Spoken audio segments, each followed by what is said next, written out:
प्यारे मित्रों, नमस्कार। जय माता दी, जय सिया राम। माँ मंगला गौरी ज्योतिष सेवा संस्थान की तरफ से मैं पंडित मनीष पांडे ज्योतिषाचार्य आपका हार्दिक अभिनंदन करता हूँ मेरे इस YouTube चैनल पे। मित्रों, जैसा कि आप भी जानते हैं, माँ के आगमन का शुभ समाचार हमें प्राप्त हो चुका है। माँ आने वाली हैं और बेहद ही कम समय रह गया है, इसलिए माँ के स्वागत की तैयारी पूरे जोर शोर से करिए। माँ जब आएंगी तो उनका स्वागत होना चाहिए, घर में उनका आगमन होना चाहिए, उनका विधि विधान से पूजन होना चाहिए, जिससे माँ का ज़्यादा से ज़्यादा आशीर्वाद हमें प्राप्त हो सके।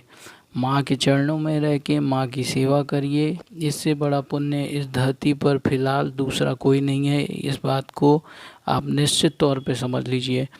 तो जैसा कि आप जानते हैं, 17 अक्टूबर शारदीय नवरात्र की शुरुआत होने वाली है। 17 अक्टूबर को प्रतिपदा, 18 अक्टूबर को द्वितीया, 19 को तृतीया, 20 को चतुर्थी, 21 को पंचमी, 22 को षष्ठी, 23 को सप्तमी। ये लाइन से इस तरह से हर दिन रहेगा। 24 को अष्टमी और नवमी दोनों हो जाएगा। नवमी का कुछ अंश 25 में ज़रूर जाएगा, लेकिन 25 को बहुत ज़्यादा नवमी का समय नहीं मिल पाने के कारण से नवमी भी 24 को ही हो जाएगी। तो जो लोग प्रतिपदा और अष्टमी का व्रत रखते हैं वो 17 और 24 को रखें।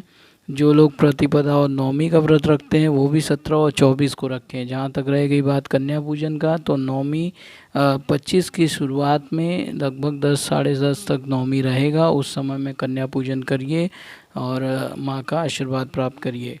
होता क्या है, कारण ये है कि दशमी तिथि भी 25 तारीख को ही रहेगी और 25 को जो विजय मुहूर्त होता है, जो दशहरे के लिए काफ़ी खासा महत्व रखता है, वो विजय मुहूर्त जो है वो दशमी तिथि में 25 तारीख को आएगा। इसलिए 25 को हमें दशहरा भी मनाना है। तो अगर दशहरा 25 को हो जाएगा तो जाहिर सी बात है कि नवमी हमें एक दिन पहले ही कर लेना है। तो इसीलिए अष्टमी और नवमी एक दिन मना लिया जाएगा, इसमें ज़्यादा कंफ्यूज होने की ज़रूरत नहीं है। 17 अक्टूबर को कलश स्थापित करने के लिए शुभ समय रहेगा 8:36 से 10:53 तक सुबह में।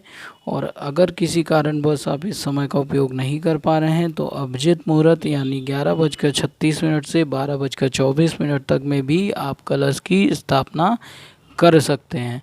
माँ की पूजन की सारी सामग्री लेके आइए, लाल चुनरी लेके आइए, नारियल लाइए, कलावा लाइए और मिट्टी के पात्र में मिट्टी भरकर उसमें जौ के बीज भी रखिए, ताकि कलश स्थापना के समय आप 9 दिन जौ में पानी भी देते रहना है आपको। उसके बाद आप ये समझ लीजिए कि जब आप कलश स्थापना कर लेंगे, उसके बाद वहीं बैठ के आप दुर्गा सप्तशती का पाठ करिए। श्री दुर्गा सप्तशती का पाठ करना अति शुभ फलदायी होता है, माँ का आशीर्वाद प्राप्त होता है। और मित्रों, एक बात का हमेशा ख्याल रखिए कि कुछ लोग कहते हैं कि मुझे संस्कृत में नहीं आती, मैं संस्कृत में ठीक नहीं कर पाता हूँ, तो क्या मैं हिंदी में कर सकता हूँ कि नहीं? आप बिल्कुल कर सकते हैं, एकदम इसमें संकोच मत करिए कि आप हिंदी में करेंगे तो आपको पुण्य फल की प्राप्ति नहीं होगी, माँ का आशीर्वाद नहीं मिलेगा। ऐसा नहीं होता है, क्योंकि हमारी प्राचीन भाषा संस्कृत रही है। जिस समय संस्कृत चलन में था उस समय बच्चा बच्चा संस्कृत ही बोलता था। जैसे आप देखिए कि आज अगर अमेरिका की बात करें तो वहाँ बच्चा बच्चा इंग्लिश ही बोलेगा, वो चाहे कितना भी छोटा बच्चा हो, चाहे वो साल भर का बच्चा क्यों ना हो। तो इसी तरह संस्कृत जब चलन में था तो लोग संस्कृत बोलते थे, संस्कृत में पूजा वगैरह सब करते थे। लेकिन आज का दौर है, आज का दौर बदल चुका है। संस्कृत बहुत लोगों को आती नहीं है, या जो लगातार संस्कृत से जुड़े हुए हैं सिर्फ वही अच्छा बोल पाते हैं।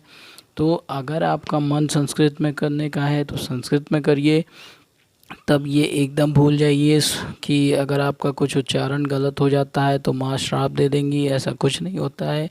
माँ अपने बच्चों से बहुत प्यार करती हैं।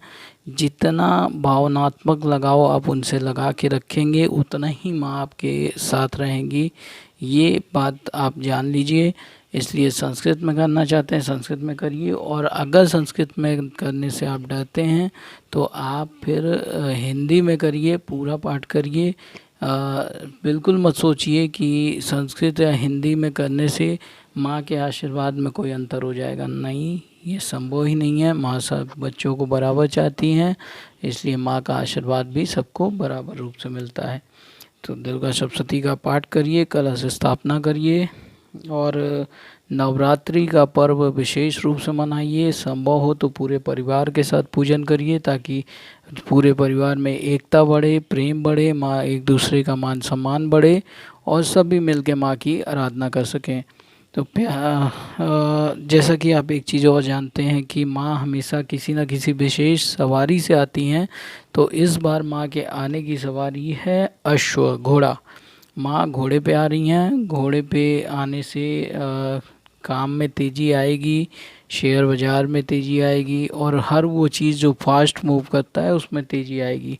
हाँ, राजनीतिक रूप से और पड़ोसी देश से संबंध के लिहाज से ये शायद थोड़ा ठीक ना हो, क्योंकि ऐसे में युद्ध की संभावना भी बन जाती है, ऐसा लिखा हुआ है।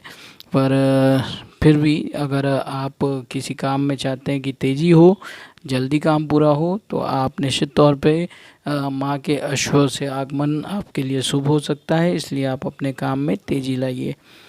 नवरात्रि से जुड़ी हुई कोई भी जानकारी प्राप्त करने के लिए आप डायरेक्ट मेरे नंबर 9519557005 पर कॉल करिए या व्हाट्सएप मैसेज करिए। आपको धर्म से जुड़ी और ज्योतिष से जुड़ी जितनी जानकारी संभव है मैं देता रहूँगा। मेरी तरफ से वो आपको मिलता रहेगा। आपका दिन शुभ हो। आपको सपरिवार नवरात्रि की हार्दिक शुभकामनाएं। किसी भी विषय में कन्फ्यूज़न होता है आप डायरेक्ट मुझसे बात करिए। आप स्वतंत्र हैं इसके लिए। आप आगे बढ़ें, तरक्की करें, माँ का आशीर्वाद आपको प्राप्त हो, ऐसी शुभकामनाएं आपके साथ हैं। जय माता दी, जय सिया राम।